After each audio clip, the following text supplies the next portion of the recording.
इमरान खान साहब के बेटे कासिम और सुलेमान आज वापसी के लिए लंदन रवाना हो गए हैं। लाहौर एयरपोर्ट के ऊपर ये तस्वीर आपकी स्क्रीन के ऊपर चला देते हैं। लोगों ने जब वो देखा उनको तो लोगों ने उनके साथ सेल्फियां बनाई और इस तरह लोग जो है इमरान खान के बेटों को पसंद कर रहे हैं और उनके साथ सेल्फियां बनाना लोग फ़ख्र समझते हैं।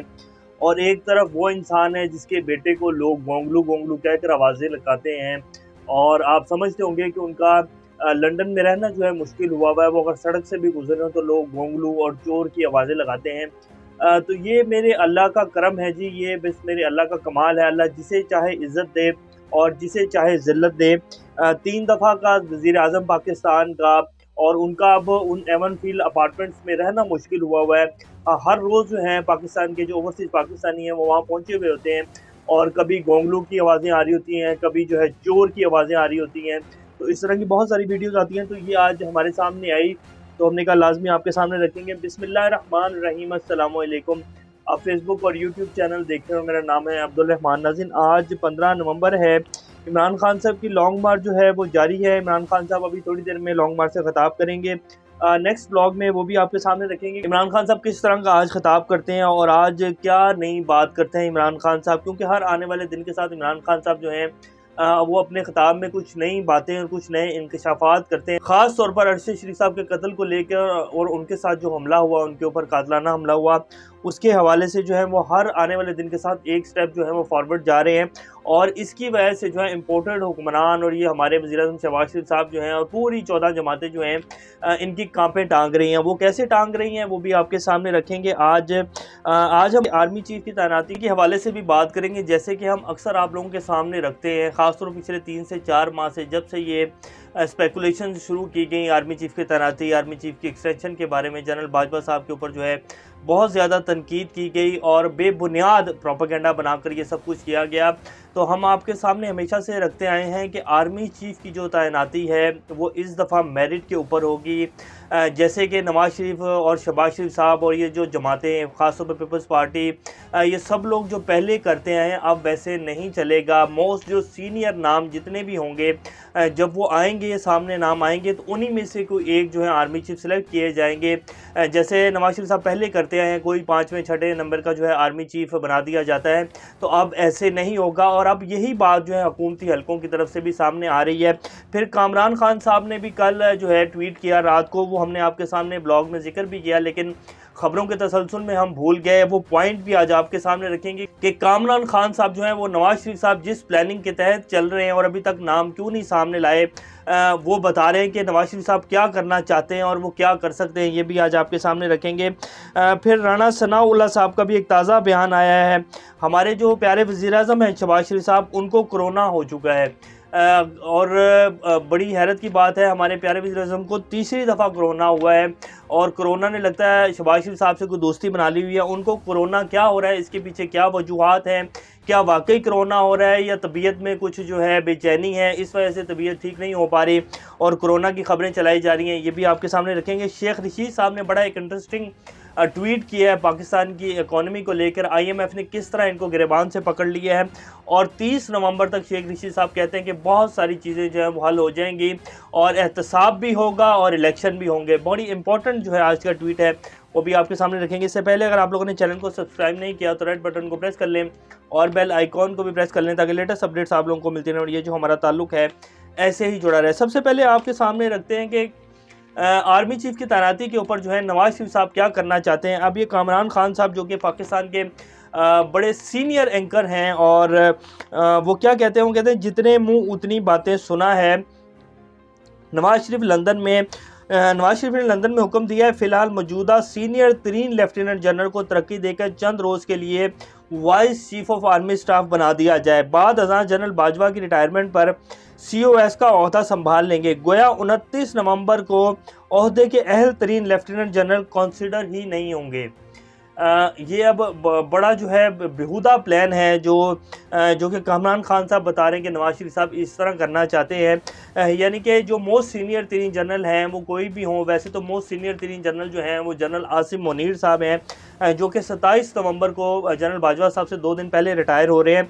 तो वो कह रहे हैं कि इनको vice chief of army staff बना दिया जाए और जिस दिन बाजवा साहब रिटायर होंगे 29 नवंबर को उस दिन ये ओहदा संभाल लेंगे, ये खबर है। लेकिन जिस दिन बाजवा साहब जो है रिटायर होंगे, उस दिन अहल तरीन जनरल जो हैं वो आसिम मुनीर साहब नहीं होंगे, यानी कि मोस्ट सीनियर तरीन जो जनरल हैं वो नहीं होंगे, और अहल तरीन जनरल कोई और भी हो सकता है।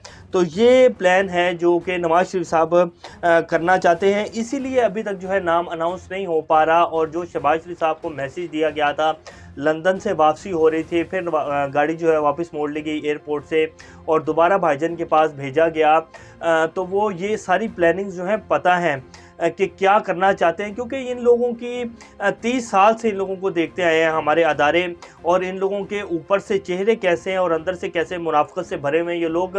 तो इन लोगों का पता है कि ये किस हद तक गिरेंगे, और इनके लिए कोई भी हद नहीं है गिरने की। ये सिर्फ अपने जो इनका अपना मकसद है उसको पूरा करने के लिए और अपने मुफादात के लिए ये हर हद तक गिरने को तैयार हैं। तो इसीलिए उन्हें भेजा गया था कि ऐसा कुछ नहीं होगा, और जो हम कह रहे हैं अब फाइनल वही होगा। तो इसीलिए अब शहबाज शरीफ साहब जो है, अब मरियम औरंगजेब साहब कहती हैं कि वज़ीर-ए-आज़म शहबाज शरीफ साहब को कोरोना पॉजिटिव हो गए हैं। 2 रोज़ से तबीयत नासाज थी, डॉक्टर के मशवरे से आज कोरोना टेस्ट करवाया गया है। आवाम और कारकुनान से वज़ीर-ए-आज़म की जल्द सेहतयाबी के लिए दुआ की अपील है। तीसरी दफ़ा हमारे शहबाज शरीफ साहब को कोरोना टेस्ट हो गया है। 2 से 3 दिन से तबीयत नासाज थी। ये 2 से 3 दिन अगर आप हिसाब लगाएं ना, तो जिस दिन नवाज शरीफ साहब ने शहबाज शरीफ साहब को बोसा दे के रवाना किया और फिर शहबाज शरीफ साहब की वापसी हुई, तो तबीयत उसी दिन से नासाज हो गई है कि ये तो बहुत ज़्यादा जो है हार्श तरीके से हमें मैसेज पहुँचाए जा रहे हैं। तो तबीयत इस वजह से जो है नासाज हो रही है, और ये कोरोना का तो बहाना है। अब आप लोग खुद समझदार हैं कि एक दफ़ा कोरोना हो जाए तो दूसरी दफ़ा कोरोना के जो चांस जो हैं बहुत कम हो जाते हैं, और अगर दूसरी दफ़ा हो जाए तो फिर तीसरी दफ़ा तो इम्पॉसिबल होते हैं कि चांस, क्योंकि आपकी जो इम्यूनिटी सिस्टम है वो डेवलप हो जाता है, तो फिर दोबारा कोरोना होने के चांस नहीं होते हैं, बहुत कम होते हैं। तो हमारे वज़ीर-ए-आज़म साहब को तीसरी दफ़ा जो कोरोना हो रहा है, इसके पीछे क्या वजूहात हैं, और जैसे कि हम आप लोगों को कहते आए हैं कि ये कह दिया गया है कि अब मुल्क को मज़ीद किसी भी बदअमनी की तरफ जो है वो नहीं जाने दिया जाएगा। बहुत हो चुका है, इनफ इज़ इनफ। अब इलेक्शन की डेट अनाउंस करें, जो आइन के मुताबिक काम है वो करें, और मुल्क को इलेक्शन की तरफ लेके जाए। अब इसलिए कोरोना भी हो रहा है, मीडिया के सामने भी नहीं आया जा रहा, और अब जो है अब फिर इसी को लेकर आपके सामने रखते हैं कि राना सनाउल्लाह साहब, और ये जो अब हुकूमती हलकों से आवाज़ें आ रही हैं कि मोस्ट जो सीनियर तरीन नाम है उन्हीं में से कोई नाम आएगा। वज़ीर दाखिला का कहना था कि इस तरह के फ़ैसले मुशावरत से ही होते हैं। जो सवाल किया गया उनसे कि जी आप मुशावरत कर रहे हैं नवाज शरीफ साहब से, तो उन्होंने कहा कि जी इस तरह के फ़ैसले जो हैं मुशावरत से ही होते हैं, और ये कोई बुरी बात नहीं है।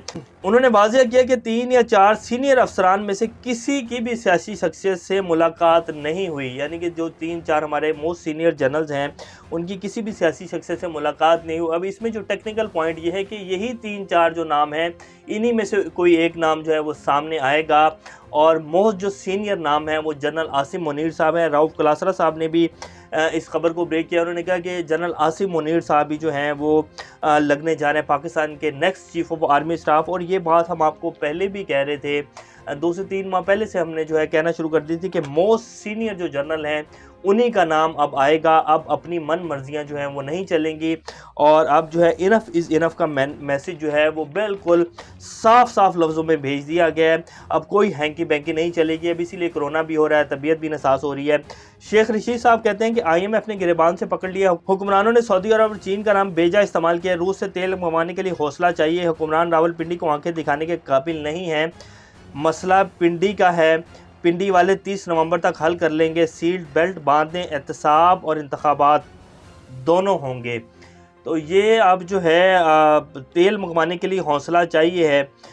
हौसला किसके सामने दिखाने के लिए चाहिए जी? हौसला साफ साफ सी बात में आपको बता देते हैं कि हौसला चाहिए सऊदी अरब को ना करने के लिए। सऊदीया ने आपको डेफिस पेमेंट्स के ऊपर ऑयल दे रहा है। सऊदीया का तकरीबन 3 से 4 अरब डॉलर जो है वो आपके रिजर्व्स में पड़ा हुआ है। तो आप कैसे कहेंगे कि जी हम रूस से सस्ता तेल लेने जा रहे हैं? उसके लिए कोई बावकार शख्सियत चाहिए, उसके लिए ये ऐसा बंदा चाहिए जिसका दामन साफ हो, जिसको और सऊदीया को भी पता हो कि ये बंदा वाकई पाकिस्तान की बेहतरी के लिए काम कर रहा है, और उन्हें ये बात पता है कि कौन शख्स जो है वो पाकिस्तान की बेहतरी के लिए काम कर रहा है और कौन शख्स जो है वो सिर्फ अपने ख़जाने भर रहा है और सिर्फ अपने मुफादात उसके सामने हैं। तो वो जो है वो बात तभी होती है जब इंसान का दामन साफ़ हो और इंसान को कोई वक़ार हो। तो बेगर्स, फिर हमारे वज़ीर-ए-आज़म साहब कहते हैं कि बेगर्स आर नॉट चूज़र। तो फ़कीर की क्या औकात होती है, जिसने कशकोल हाथ में पकड़ा हुआ हो, तो उसने क्या बात करनी है, उसने क्या कहना है कि जी हम वहाँ से तेल लेंगे। तो बड़ा अहम जो है वो बात की है शेख रशीद साहब ने। और फिर वो कहते हैं कि पिंडी वाले 30 नवंबर तक मसला हल कर लेंगे, सीट बेल्ट बांध लें, एहतसाब भी होगा, इलेक्शन भी होंगे और इंतखाब भी होगा। तो ये इस टाइम की जी ताज़ा तरीन सूरत हाल है। इमरान खान साहब खिताब करने जा रहे हैं और नेक्स्ट व्लॉग में आपको 2-3 बड़ी अहम खबरें हैं वो भी आपके सामने रखेंगे। बहरहाल तमाम मामला जो है इन 14 से 15 दिनों में हल हो जाएंगे। मुल्क इंशाल्लाह जो है वो स्टेबलाइजेशन की तरफ जाएगा। अब मज़ीद मुल्क जो है वो किसी भी बहरान की तरफ नहीं बढ़ेगा। अभी तक के लिए इतना ही। अपना और इस चैनल का ख्याल रखिएगा। अल्लाह हाफ़िज़।